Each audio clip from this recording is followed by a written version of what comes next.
Bus ticket 15% ಜಾಸ್ತಿ ಆಯಿತು. Free ಇರೋ ಮಹಿಳೆಯರು ಖುಷಿಯಲ್ಲಿದ್ರಿ. ಈಗ ಮಹಿಳೆಯರು ಮೆಟ್ರೋದಲ್ಲಿ ಓಡಾಡಬೇಕು ಅಂತಂದರೆ ಮೆಟ್ರೋ ದರ ಕೂಡ ಏರಿಕೆ ಆಗಬಹುದು. ಪರ ವಿರೋಧದ ಮಧ್ಯೆ ಮತ್ತೆ ಪ್ರಯಾಣಿಕರ ಜೇಬಿಗೆ ಕತ್ತರಿ ಬೀಳ್ತಾ ಇದೆ.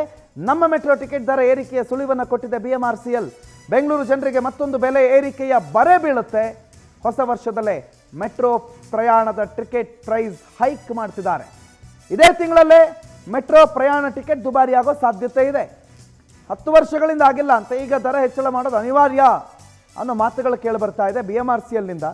ಸೊ ಟಿಕೆಟ್ ದರ ಏರಿಕೆ ಆಗುತ್ತೆ. ಯಶವಂತ್ ಚವ್ಹಾಣ್ ಏನು ಹೇಳ್ತಾರೆ ಕೇಳಿಸ್ಕೊಳ್ಳಿ.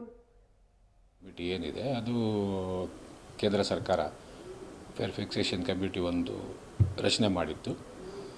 ಇವಾಗ ಆ ಫೇರ್ ಫಿಕ್ಸೇಷನ್ ಕಮಿಟಿ ನಮ್ಮ ಮುಂದೆ ಅವರ ವರದಿನ ಕೊಟ್ಟಿದ್ದಾರೆ. ಸೊ ಇವಾಗ ಆ ವರದಿನ ನಾವು ನಮ್ಮ ಮಂಡಳಿ ಏನಿದೆ ಮಂಡಳಿ ಮುಂದೆ ನಾವು ಅದನ್ನು ಇಡಬೇಕಾಗತ್ತೆ. ಸೊ ಮಂಡಳಿ ಅವರು ಏನು ನಿರ್ಧಾರ ಅಥವಾ ಡೈರೆಕ್ಷನ್ಸ್ ಕೊಡ್ತಾರೆ ಅದರ ಮೇಲೆ ಅದು ಡಿಸೈಡ್ ಆಗುತ್ತೆ. ಯಾಕಂದರೆ ಮಂಡಳಿನೇ ಅದನ್ನು ನಿರ್ಧಾರ ಮಾಡಬೇಕಾಗತ್ತೆ ಯಾವತ್ತಿಂದ ಇದನ್ನು ನಾವು ಎಫೆಕ್ಟಿಗೆ ತರಬೇಕು. ಮತ್ತು ಅದರಲ್ಲಿ ಅವ್ರದ್ದೇನಾರ ಒಂದಷ್ಟು ಇದ್ದಿದ್ದರೆ ಅದ್ರ ಮೇಲೆ ನಾವು we have to go as per the instructions of the board. So ಇವಾಗ ನಿಮಗೆಲ್ಲ ಗೊತ್ತಿರೋ ಹಾಗೇ ನಾವು ನಮ್ಮದು ಕೂಡ ಮೆಟ್ರೋ ಫೇರ್ ಸುಮಾರು 7.5 ವರ್ಷದಿಂದ ನಮ್ಮದು ಮೆಟ್ರೋ ಫೇರ್ ಅದೇ ಥರ ಇದೆ. ಯಾಕಂದರೆ ನಾವು ನಮ್ಮ ಫೇಸ್ 1 ಏನಿತ್ತು ಅದು 2017ರಲ್ಲಿ ನಾವು ಇನ್ಕ್ರೀಸ್ ಮಾಡಿದ್ದು. 2017ರಲ್ಲಿ ನಮ್ಮ ಫೈನಲ್ ಏನು ಇನಿಷಿಯಲ್ ಫೇರ್ ಫಿಕ್ಸೇಷನ್ ಏನು ನಾವು ಮಾಡ್ಬೋದಿತ್ತು ಅಂದರೆ ಫ್ರಮ್ ದಿ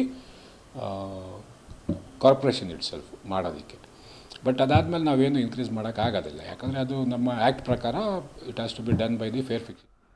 ವರ್ಷಿತಾ ಈ ಬಗ್ಗೆ ಮಾಹಿತಿ ಕೊಡ್ತಾರೆ, ನೇರ ಸಂಪರ್ಕದಲ್ಲಿ ಜಾಯ್ನ್ ಆಗಿದ್ದಾರೆ. ವರ್ಷಿತಾ, ಮಹಿಳೆಯರಾದರೂ ಒಂದು ಸ್ವಲ್ಪ ಖುಷಿ ಪಡ್ತಿದ್ರು, ಬಸ್ಸಲ್ಲಿ ನಮಗಾದರೂ ಫ್ರೀ, ಗಂಡಸರು ಏನು ಬೇಕಾದ್ರೆ ಮಾಡ್ಕೊಳ್ಳಿ ಅಂತ. ಈಗ ಮಹಿಳೆಯರ ಜೇಬಿಗೂ ಕತ್ತರಿ ಬೀಳುವಂಥದ್ದು.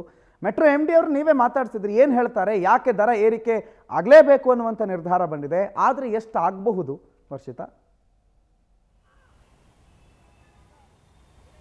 ಎಸ್ ಪ್ರಣೋದ್, ಒಂದು ಕಡೆಯಾಗಿ ಬಸ್ ದರ ಏರಿಕೆ, ಈಗ ಮತ್ತೊಂದು ಕಡೆಯಾಗಿ ನಮ್ಮ ಮೆಟ್ರೋದಲ್ಲೂ ಕೂಡ ದರ ಏರಿಕೆಯ ಬಿಸಿ ಈಗ ಜನರ ಜೇಬನ್ನು ಸುಡೋದಕ್ಕೆ ರೆಡಿ ಆಗಿರುವಂಥದ್ದು. ಯಾಕಂದರೆ ನಮ್ಮ ಮೆಟ್ರೋ ಬಂದಾಗಿಂದ 10 ವರ್ಷ ಆಗಿದೆ ಪ್ರಣೋದ್. 10 ವರ್ಷದಿಂದ ಈವರೆಗೂ ಕೂಡ ಯಾವುದೇ ರೀತಿ ದರವನ್ನು ಏರಿಕೆ ಮಾಡಿರಲಿಲ್ಲ. ಜೊತೆಗೆ ಒಂದಷ್ಟು ಕಡೆಗಳಲ್ಲಿ ಈಗಾಗಲೇ ಸಿಬ್ಬಂದಿ ವರ್ಗದವರು ಕೂಡ ಹೆಚ್ಚಾಗಿರೋದ್ರಿಂದ, ಜೊತೆಗೆ ಮೆಟ್ರೋ ಕಾಮಗಾರಿಗಳು ಕೂಡ ದಿನದಿಂದ ದಿನಕ್ಕೆ ಜಾಸ್ತಿಯಾಗಿ ನಡೀತಾ ಇದೆ. ಹಾಗಾಗಿ ಎಲ್ಲೋ ಒಂದು ಕಡೆ ಮೆಟ್ರೋ ದರವನ್ನು ಕೂಡ ಏರಿಕೆ ಮಾಡೋದು ಅನಿವಾರ್ಯ ಅಂತ ಈಗ BMRCL ಖಚಿತವನ್ನ ಪಡಿಸಿರುವಂಥದ್ದು. ಈ ಹಿಂದೆ ಕೂಡ ಅಂದರೆ ದರವನ್ನು ಏರಿಕೆ ಮಾಡಬೇಕಾ ಬೇಡವಾ ಅನ್ನುವಂತಹ ನಿಟ್ಟಿನಲ್ಲಿ ಸಾರ್ವಜನಿಕ ಒಪಿನಿಯನ್ ಅನ್ನು ಕೂಡ BMRCL ಕಲೆಕ್ಟ್ ಮಾಡಿತ್ತು. ಯಾಕಂದರೆ ಒಂದಷ್ಟು ಕಡೆಗಳಲ್ಲಿ ಪ್ರಯಾಣಿಕರು ಏನು ಹೇಳ್ತಾರೆ, ಪ್ರಯಾಣಿಕರಿಗೆ ಎಷ್ಟೆಷ್ಟು ದರವನ್ನು ಹೈಕ್ ಮಾಡಿದರೆ ಎಷ್ಟು ಕಷ್ಟ ಆಗುತ್ತೆ ಅನ್ನುವಂತಹ ನಿಟ್ಟಿನಲ್ಲೂ ಕೂಡ BMRCL ಒಂದು ನಿಟ್ಟಿನಲ್ಲಿ ನಿರ್ಧಾರವನ್ನು ಕೂಡ ತಗೊಂಡಿತ್ತು. ಅದಾದ ಬಳಿಕ ಈಗಾಗಲೇ ಸಾರ್ವಜನಿಕ ಒಪಿನಿಯನ್ ಕೂಡ ಕಲೆಕ್ಟ್ ಆಗಿದೆ. ಹಾಗಾಗಿ ಅವರ ಒಂದಷ್ಟು ಪ್ರಯಾಣಿಕರ ಒಪಿನಿಯನ್ ಕೂಡ ಹಾಗೆ ಆಗಿರುವಂಥದ್ದು. ಯಾಕಂದರೆ 10 ವರ್ಷದಿಂದ ಮಾಡಿರಲಿಲ್ಲ, ಇನ್ನು ಮಾಡಿದರೆ ಅಂದರೆ ಈಗ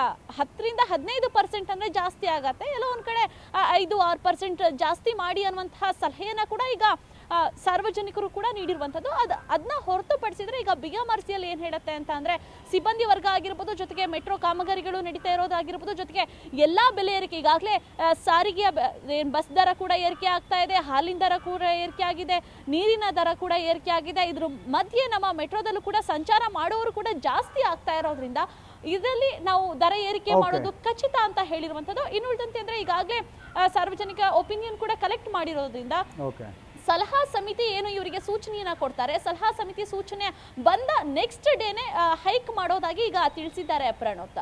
ಥ್ಯಾಂಕ್ ಯು ವರ್ಷಿತಾ ಮಾಹಿತಿಗೆ.